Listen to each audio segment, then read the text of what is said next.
Only dumb people believe in a flat earth. Some people will believe anything. Idiots. You're going to love this because it illustrates what's been going on in the Red Sea. A cruise missile being launched from land during a Navy test of the destroyer's capability of finding, fixing, and finishing low-altitude, high-speed cruise missiles. Look how fast, look how low this thing's going across the water. The Navy destroyer has picked it up on radar and has already fired 2 missiles at it. The missiles will be coming in from the right-hand side. 1, 2, and the only thing is left is remains of the missile. Do you find it interesting that in the Bible, Joshua commanded the sun and the moon to stand still and stop rotating so that he can win his battle? Just think about that.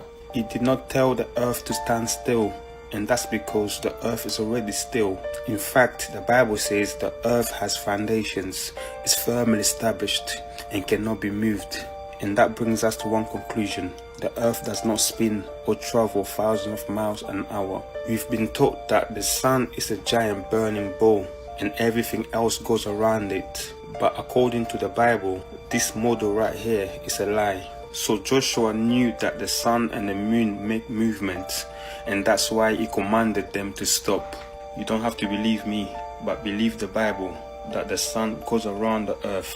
The earth is firmly established and cannot be moved. Stay blessed, stay safe. Here's something that I'm genuinely confused about. So if we can't find evidence of water curving across any body of water on Earth, then how is the Earth a globe? This is what I don't understand. Oh, and look at that. You can see through the moon in the middle of the day. No, the moon is definitely a ball of rock. But back onto the subject of level and curve. Level is not curve. Level is flat. Level is horizontal. A curve is not level. And no bodies of water on Earth curve. In fact, you can see ships that disappeared below the curvature when you just zoom in on them with binoculars or a camera. And you could say, oh, some of the ship is cut off, so it must be hiding under curvature. No, that's called parallel perspective. Even the camera can only see so far, and everything converges into one focal point on the horizon. It's an artificial horizon that a camera lens creates and that your eyes create, because a camera lens is imitating the human eye, but of course it can zoom further. Why do clouds still look like the sun is shining and the sun has set an hour ago and it's dark outside? If that's not evidence, I don't know what is. And you should also check yourself, right? How come we can see Venus through the moon, right? How come we can see Venus through the moon if the moon were a solid rock, right? And Venus is supposedly like 160 million miles away. You can see that far. And the moon is only like what? 240 miles away, right? How come we can see Venus here through the moon? Right? If this is not evidence that moon is not a solid rock, then I don't know what is. Okay, on a flat Earth map, Greenland is the center of it all. Go look at it. You think about it long enough, and this whole flat earth system blows half the world's theology straight into the garbage can. Mormonism, gone. Catholicism, gone. Evolution, dead and buried. The Bible says the earth is fixed, covered by a firmament, and ruled from the side to the north. The moment you take that literally, the house of lies collapses. That's why the devil hates it. It's not about shape, it's about sovereignty. A flat, enclosed earth means there's no room for man's pride, no billions of galaxies to hide in, and no evolution fiction to crawl out of. It puts man back under God's ceiling, right where he belongs. The devil said, I will ascend above the stars of God. He's been trying ever since. Only now he's using NASA, SpaceX, and every so-called space agency that bows before the little g God of this world. You think those rocket launches are just science? They're rituals. Modern day Tower of Babel projects wrapped in high-tech language. They are not reaching for the stars. They're trying to breach the firmament and dethrone the creator. And if Lucifer came right out and said, we're trying to reach God's throne, every sane man on earth would laugh him off the launch pad. So he dresses it up in science fiction and sells it as exploration. They have to make you believe in endless space, because the second you see there's a boundary, you'll start asking who built it. That's why they fill every classroom with spinning globes, every movie with outer space, and every kid's head with planets and astronauts before they can even spell Genesis. They want God far away, so far he might as well not exist. The lie is psychological warfare. Make you feel like a cosmic orphan instead of a handcrafted soul under a father's sky. But once you open the book and your eyes at the same time, you'll see the trick. The strong delusion Paul warned about isn't coming. It's here. The greatest cover-up in history isn't alien life. It's the Creator's architecture. The globe is man's prison. The firmament is God's temple ceiling. And when that ceiling rolls back as a scroll, every eye will see who really sits above it.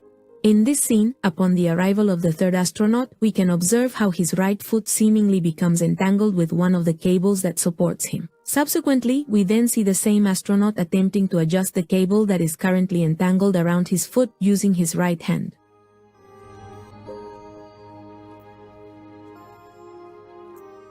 He also reaches his hand behind him and tries to adjust his harness.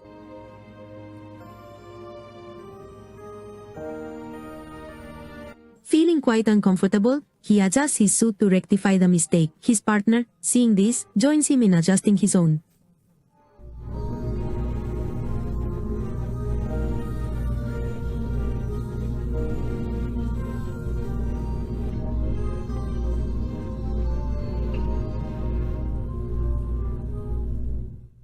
After their greeting to sirs was concluded, they appear quite uncomfortable and awkward about leaving, with one astronaut completely tangled up in his harness. His companions leave without even trying to offer him any help.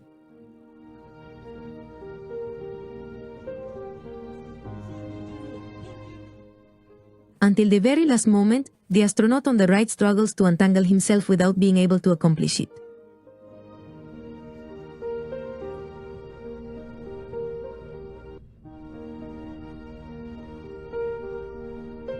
This is a toothbrush for giants. Notice how you were not triggered when I said this, because you are aware of the fact that this is a back scrubber, okay?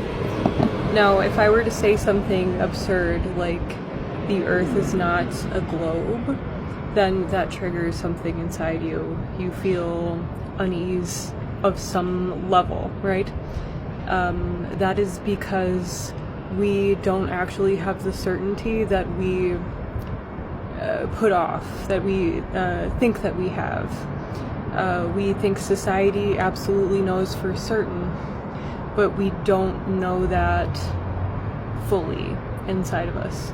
So when we hear somebody oppose the common narrative that, or if somebody opposes the fact or the idea that the Earth is a globe, then that triggers people because they don't actually have the certainty, right? Again, like if I were to go up to somebody and say that they're 4 feet tall when they're actually 5'10", that's not going to offend them. But if I were to say that their hair is ugly, then that might affect them because they're not certain that, you know, their hair's not messy. Do you get what I'm saying? If I were to say the sky is purple, that's not going to affect you. Nobody knows for certain, except for people who think they do, because of what NASA told everybody. Nobody knows for certain the shape of the Earth, even flat earthers. There's evidence that certainly points to it being a plane, but we can't know for certain because we can't really zoom out from where we are. So That's what I'm trying to say. When anybody says that the earth is flat, people get so triggered and so offended. And it's because they're not certain. And even though they feel certain, because society all agrees, like, oh, and they come up with these fake scientific methods that prove the earth is round or globular. No. They never seen that evidence firsthand. So there isn't that concrete certainty within them that make them indifferent to an opposing idea. So if I were to say the earth is flat and we know for certain, for a fact, that it's a globe, it's not going to affect people. They'll just be like, ah, what an idiot, scrolls. But people will get offended because they're not certain. Anyway, that's... Hey, so it's official. I'm on the flat earth side of that debate now. Listen, I know everyone's going to be like, oh, you're crazy. What proof do you have? Do you not realize all of this science and all of this data and all of history says that Earth's a globe? And every government on Earth says that Earth's a sphere and not flat? Isn't that enough? I'm like, everything that you just said is the exact reason why I now believe it's flat Earth. Because of the fact that the government, allegedly, of course, and all of these are just jokes and just fun entertainment, I guess, but that everything points to the fact that it's a sphere is the reason that I won't believe it's a sphere anymore. You know what I mean? And it's, if you know who I am, if this is the first time you're seeing me, hey guys, how you doing?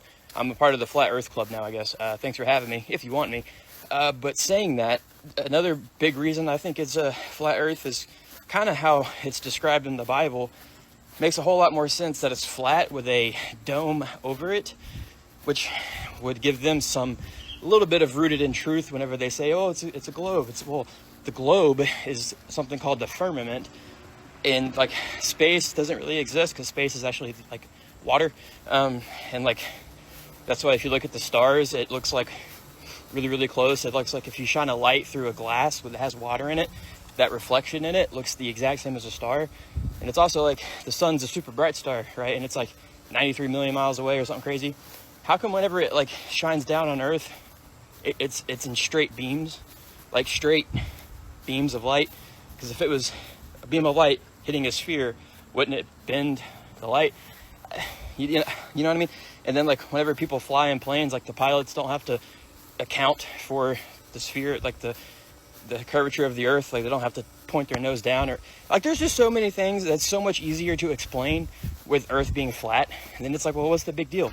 Like, why is it such a big deal if the Earth's flat or not? It's like, well, because the people in powers that be, all jokes of course, really only care about one thing, and that's to take away from the word of God and to try and disprove him and make people believe that he isn't true and the end all be all, so that way they can take more people with them to where they're going. So we're just here at the cockpit. Hello. So the world is flat. the world is flat, Confirmed. completely flat. What's up, people of the internet? Alright, so y'all check this out. I'm gonna prove to y'all once again that the earth is level 100%. Alright, so y'all know when y'all go to the ocean and y'all are seeing boats disappear over the curve from what they tell us. Y'all, that is no curve. It is called perspective limit. Us as humans can only see so far. And I'm going to prove this right here. I have a boat on a complete flat board. And I'm going to show y'all this thing disappear from being pulled in a straight line. And this is how it works in the ocean. We can only see so far from our height. Here we go. Watch this. Just like the ocean, look, it's getting blurry. It's gone, y'all. Look at that. I mean, what else can I say? It's just like the ocean, and the boat's not all the way at the bottom. That was being pulled fast, but y'all, it's the same thing. Y'all seen it. It looked just like a boat going out into the ocean. Got blurry and disappeared. Perspective limit. There is no curve. 100%.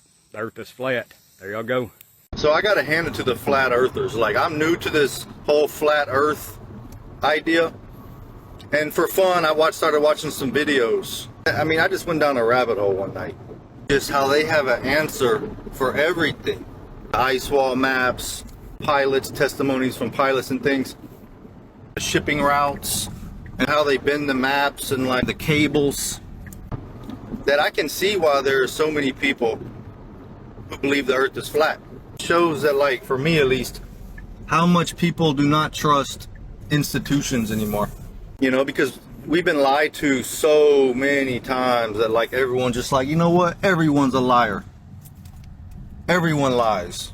History, they were lying to us about all these events. Christopher Columbus was some great hero just because he was Catholic or whatever. They told us we were hunter-gatherers, you know what, 4,000, 6,000 years ago, picking berries off the savannah. And then boom, they uncover Göbekli Tepe, 12,000 years old, giant megalith structures oriented to the constellations, intricate patterns. So when you already have a lack of faith in institutions, a lack of faith in leaders, because they all lie. They just lie all the time. What do you think about the whole flat earth? I didn't start really looking into flat earth and I started reading the Bible. And I remember when I read the Bible, in Genesis, they talk about the firmament. From my understanding, with the firmament, we can't get high enough to take a picture of the whole earth because of the firmament. But the thing that caught my attention was that the United Nations, their logo used the flat earth map. It looks different. The continents and stuff is laid out different than what our map globe is laid out. I just don't want people to calling people like me or anybody else to believe in what the Bible said over NASA stupid, because it can go back and forth. I can say that you're stupid for believing in Santa Claus as a kid, but we all grew out of that. We all believed in Santa Claus as a kid, but then we grew out of it. I feel like, you know, government, everybody lied to us about Santa Claus, everybody, and because they was lied to, I believe there's a lot of people at NASA that works for NASA and still believe in outer space. But I think that there's a lot of people on that top that know that outer space is not real. Like, why people care if people believe in the earth the way the Bible describes it? Why do people get so mad about that? Does the Bible describe it as flat? Yeah. It does? With the dome, the firmament, and everything. Oh, that's news to me. That's new. You never read the Bible? No. That's the problem. That is a problem. That's why I go to hell. So why do people get mad at people? They just describe the earth the way the oldest history book describes it. Yeah. So does this mean you think it's flat? Yep. You do? Yeah, I do. Google images of satellites. I've never seen a satellite that was real. I'm just saying. I'm not a flat earther. I'm just saying. Yeah, that is very strange now that you bring that up. This is what changed me when I looked into emergency landings. Why are they selling us on round? That's not the only thing they're selling you on. They're selling you on space. You don't think they're real? You don't think sun's real? No. Sun is real. The sun and the moon is real. Okay. But outer space is not.